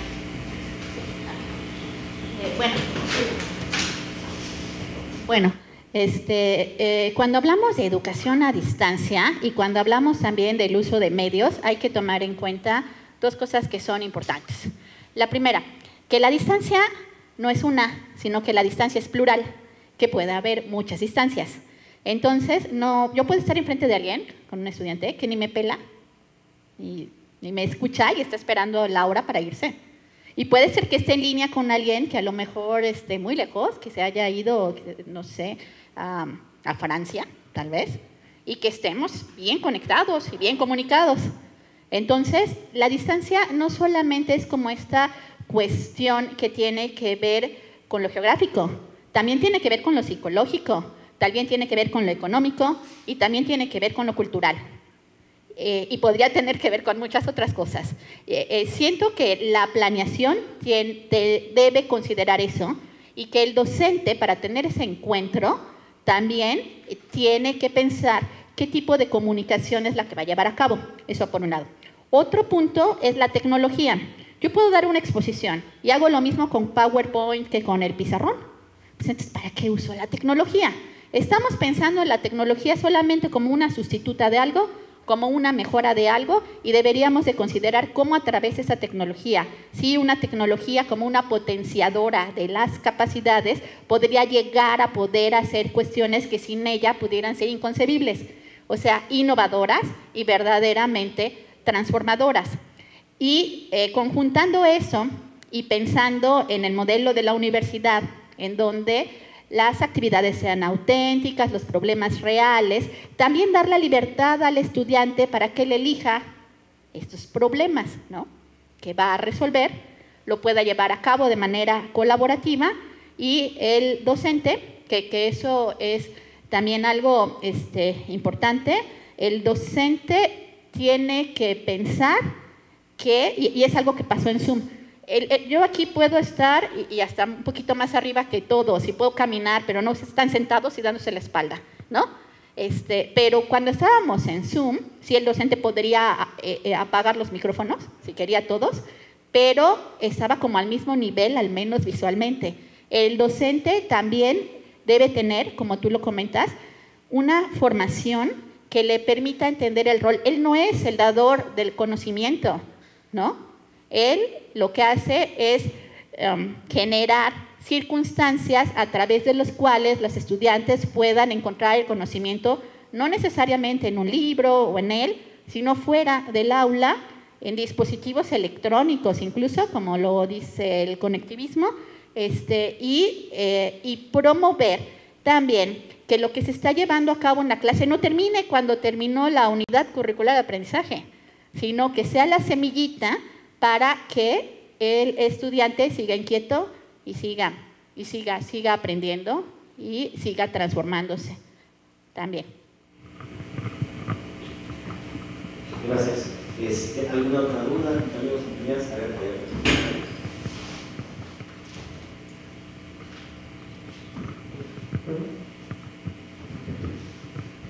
yo nada más dos comentarios más que preguntas, ¿no?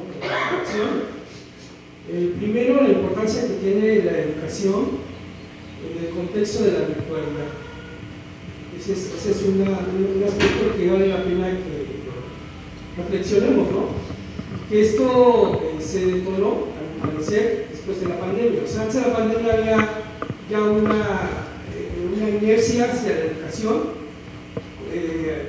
con estos elementos, pero que después de la pandemia se potencializó, ¿no? Y yo creo que en este tema de la pandemia, por ahí también hay unos textos en donde participamos y también hicimos el ejercicio que hizo la maestra. ¿Qué pasó? Nosotros hicimos el estudio de 3 escuelas, a nivel universitario me parece que los datos son coincidentes, ¿no? Y ahí, bueno, destaca el tema que yo creo que es muy importante y que va a dar origen un poco a estos modelos de educación, que tiene que ver con la exclusión, la pobreza, la marginación y el poco acceso que tienen los estudiantes a la educación, pero también en la pandemia se evidenció una situación muy endeble por parte del Estado, hay que decirlo, en el sentido de que no tuvo la capacidad para darle salida a los estudiantes a nivel de educación. ¿Cuál fue la salida más fácil? Pues comprar a Google, comprar a Microsoft y crear cuentas, y esa fue la solución. O sea, las universidades no tuvieron la capacidad para poder crear sus propios diseños, sus propios modelos y atender a sus estudiantes. Yo creo que esa es una de las cosas que vale la pena en la reflexión. Y lo otro, pues como el comentario, que tiene que ver hacia dónde va el tema de la educación con estas situaciones de las individualidades, de la tecnología, y que podemos ver varios escenarios. De hecho, estaba recordando ahí hace tiempo cuando estaba en un taller de pedagogía crítica, que se hablaba de un señor que creó la Universidad de la Singularidad, y que invito para que vean el libro, porque si uno lee de qué se trata, es el proyecto de un grupo de élite, de Google y lo demás, hacia la educación. Y la verdad sí me asusta porque tiene que ver con la inteligencia artificial, cómo se está planteando desplazar de alguna manera a los profesores a través de las inteligencias artificiales. O sea, él propone un escenario que la verdad es interesante que nosotros lo conozcamos, ¿no? Porque si bien es cierto hay un aprendizaje en toda esa situación y desarrollo de potencialidades, también habrá que ver hasta dónde este tipo de educación solamente nos está encerrando en una encrucijada, en una situación complicada. No sé, a lo mejor podría sonar muy, ¿cómo decirlo?, muy terrorífico, ¿no?, en el sentido de una dominación, ¿no? ¿Por qué? Porque plantea situaciones como el hecho de que ahora vamos a conectarnos para poder estudiar, así como los juegos, los videojuegos, ¿no? Lo que te conectas, ¿no?, y con tu avatar estás participando. Entonces, así se está planteando la educación. Yo sé que es muy utópico, yo sé que mejor es una situación, pero hay que verlo porque este señor, su nombre, este señor ha trabajado con la NASA y con Google. Y me parece que lo que está planteando tiene que ver con lo que sucedió en la pandemia, con la forma de educación a través de estas cuentas virtuales, a través de estos sistemas que nos están vendiendo. Bueno, pero déjame la reflexión nada más, ¿no? Pero yo creo que se puede poner una pregunta. Gracias.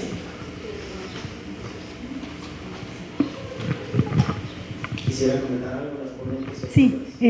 Sí, nada más. Efectivamente, maestro, creo que sí es importante que en esto también tomemos nuestra distancia, ¿no?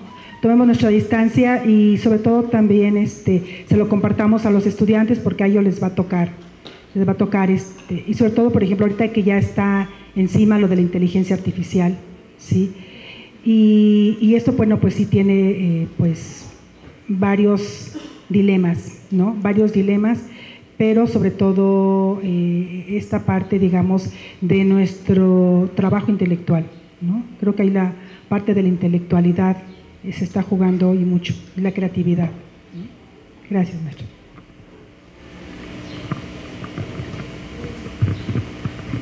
¿Alguna otra duda que quisieran exponer? No sé, alguna. Mira, también pues damos la palabra desde luego.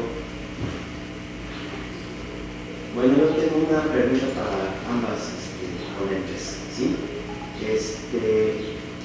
Bueno, en la pandemia muchos programas educativos que de origen fueron diseñados para ser presenciales tuvieron que tratarse virtuales. Se conllevó un conjunto de situaciones que, bueno, ya hemos visto, ya vimos, ya lo debatimos, etc. Mi pregunta es sobre programas educativos que de origen ya fueron diseñados para ambientes virtuales, ¿sí? Bueno, históricamente en la educación superior ha habido un principio, ¿sí? En México y en el mundo occidental, que es el de la libertad de cátedra, ¿sí? Que yo lamentablemente veo que en estos programas educativos que fueron diseñados para clientes virtuales está casi aniquilado, ¿sí? Entonces yo quería pedir su punto de vista al respecto.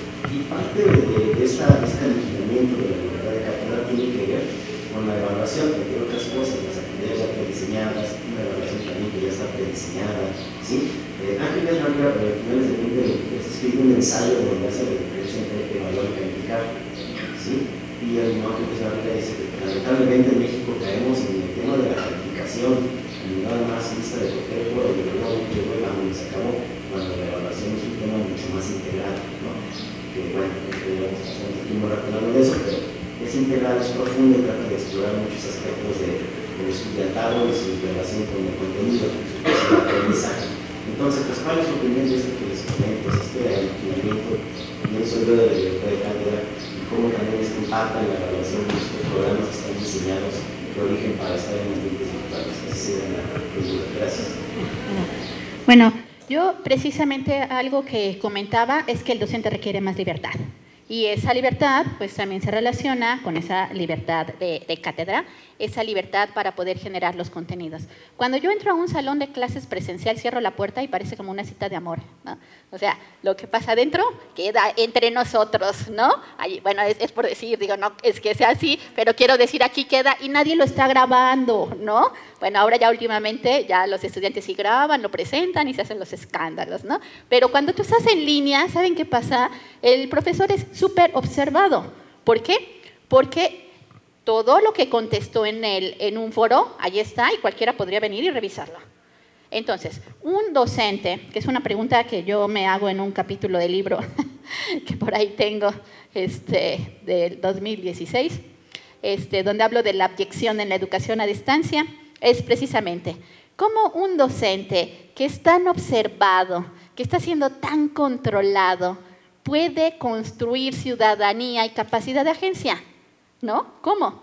Entonces, ¿qué tendríamos que hacer? Pues obviamente dentro de esta planeación, y yo diría, sin romper lo que es el modelo de la Universidad Rosario Castellanos, pensar que ese problema prototípico y ese incidente crítico te permitieran que las actividades pudieran ser consensadas. Y no solamente es el docente, también es pensar en los intereses de los estudiantes. Que la plataforma no sea tan rígida, que los profesores tengan una formación a través de la cual sean profesores editores de contenido. Porque a veces el profesor, si está mal un archivo, si decía introducción, pero pues cuando quieres bajar el archivo no era la introducción, era otra cosa, y no lo puede cambiar porque no, ¿cómo crees? Ya pasó el tiempo de edición de la plataforma y programación, que el editor sí pueda tener la posibilidad de poder generar y cambiar contenidos, o sea, que estos espacios sean espacios más abiertos. Y también creo que algo muy importante es pensar en los intereses de los estudiantes y las investigaciones que están haciendo. Esto debería ser algo transversal, que pasa por las unidades curriculares de aprendizaje y que cada UCA en medida podría dejarle algo. Entonces, desde allí también podrían irse generando los contenidos. ¿Qué necesitamos? Necesitamos ver si es necesario un diseño instruccional, sí, pero en la actualidad el diseño instruccional no requiere que se hagan grandes contenidos, que tú llegues y redactes 5 hojas. No, el diseño instruccional actualmente lo que requeriría, y sobre todo en posgrado, es que tú pienses en circunstancias donde los estudiantes van a colaborar para resolver problemas. Y entonces tú sí les dices, de acuerdo a este diseño curricular invertido, ¿qué es lo que tienen que lograr? Diseña un ambiente de aprendizaje innovador, ¿ok? ¿De acuerdo a qué? A tu propio contexto, con elementos que tú mismo vas a traer y donde también allí pues se vea la libertad también del estudiante. Eso es algo que se tiene que cambiar. Sin embargo, el diseño instruccional todavía seguía mucho por... Así como decían, es que la forma como yo aprendí tiene que ver, y si soy muy auditiva quiero que todos aprendan igual, y si yo leo mucho quiero que todos lean mucho, ¿no? ¿Qué pasa? Pues también los equipos de diseño instruccional que han sido formados dentro de una mirada, que es esa mirada de poca libertad, lo van a seguir haciendo igual. Por eso siento yo que sí debe de haber una interacción entre todos los miembros del equipo en donde se pueda discutir y en donde se pueda pensar. Yo proponía el modelo Jonathan. ¿Por qué? Porque el modelo Jonathan tiene como contorno precisamente ese contexto. Porque tú sí puedes tener algunos casos, algunas herramientas, pero a lo que te llevan es a problematizar, a generar dilemas. Pero finalmente los contenidos, ¿quiénes los traen? ¿No? ¿Quiénes los conforman? Pues los propios estudiantes, acompañados también de los profesores. Sí, bueno, creo que si bien en educación básica, en el confinamiento hubo una situación donde se vieron los padres y las madres sometidas a estar con cada hijo varias horas viendo los programas de televisión para atender a sus hijos. Creo que en educación, bueno, por lo menos en el Rosario Castellanos y en educación superior, o el caso mío que ha sido en varios espacios públicos, sí he tenido la fortuna de tener esa libertad de cátedra. Y libertad de cátedra radica desde retomar la experiencia en el trabajo de campo, en el trabajo profesional que se ha tenido, también los autores y las posturas, también poner todo eso en la mesa, porque creo que es parte de la otredad como profesorado, de que cada profesor y profesora presente esa mirada particular y que el estudiante o la estudiante tomen pues la postura que de acuerdo a sus convicciones, a sus intereses, ¿no?, a su misma experiencia, pues sea la más acertada. Creo que también para esto es necesario que se trabaje más como colegiado de profesores, ¿no? Eso sí es algo que por lo menos dentro de la licenciatura en psicología se ha estado tratando de hacer, pero no se ha logrado avanzar mucho. El trabajo colegiado es pues muy importante. Ahora, en cuanto a la parte de un diseño instruccional, bueno, en mi caso tuve la oportunidad de ser administradora de una plataforma, también diseñadora de los cursos, también impartí ese mismo curso que pude colocar, diseñar.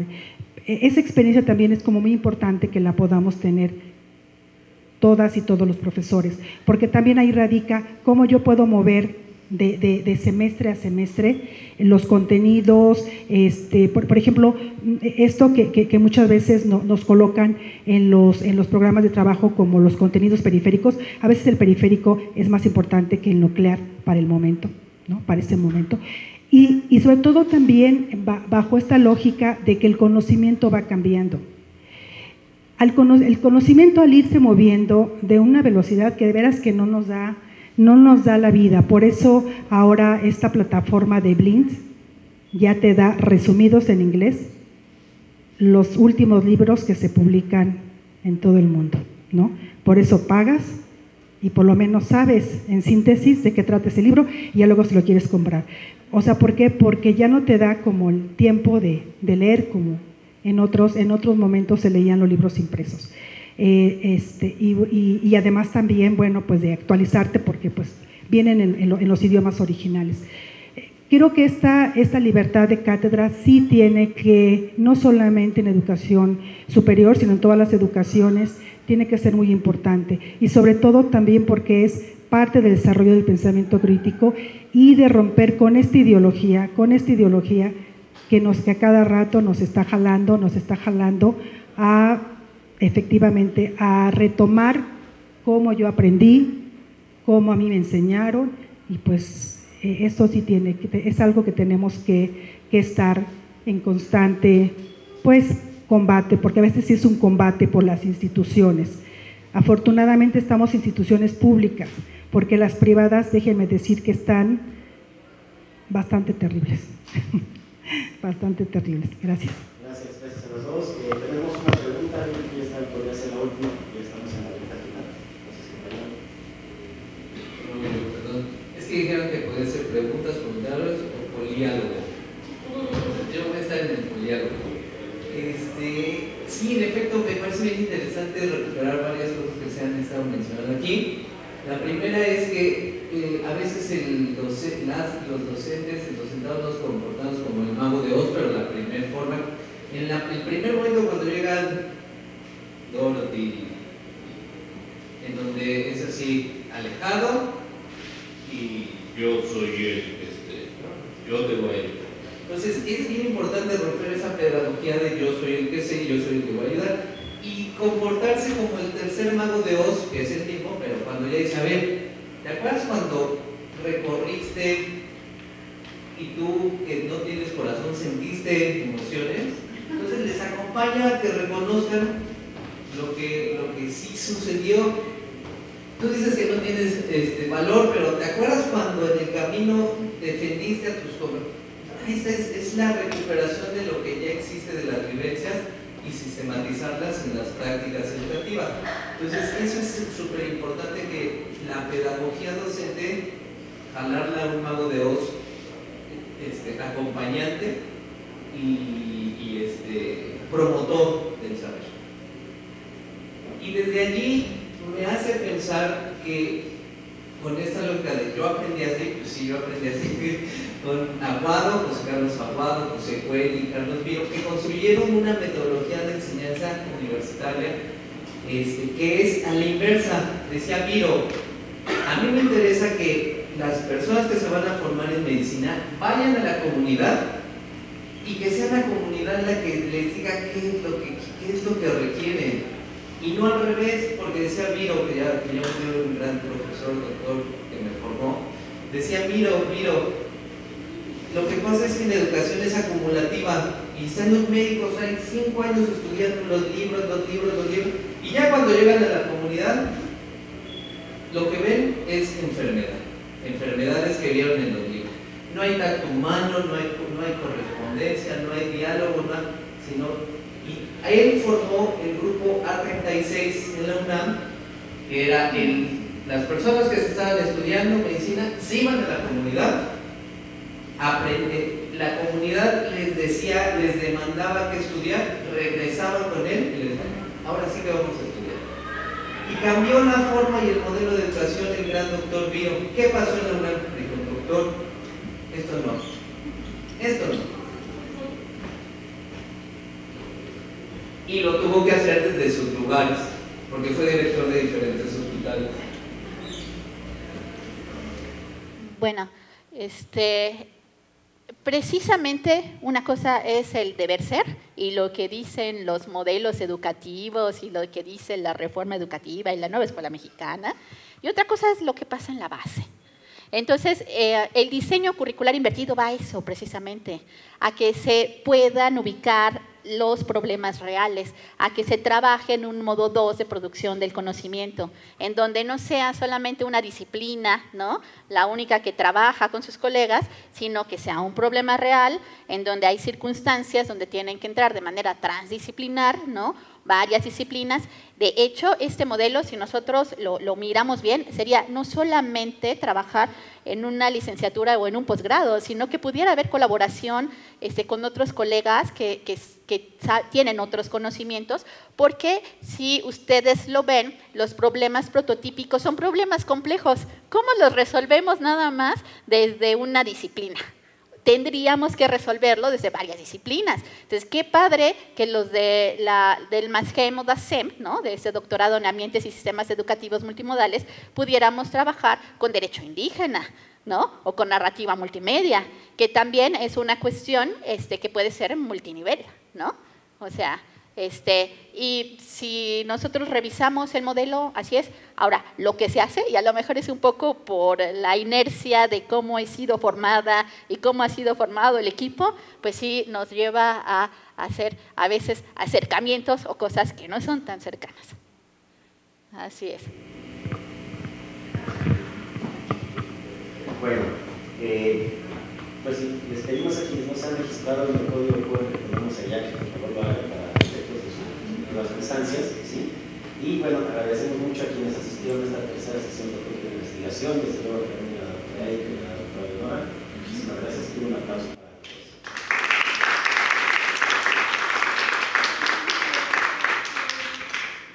y los investigadores integrantes del Centro de Investigación y Posgrado en Humanidades, Ciencia y Tecnología, les agradecemos su asistencia y participación en esta tercera sesión de investigación, que esperamos haya sido de su agrado y enriquecedor para su formación. Muchísimas gracias y terminamos.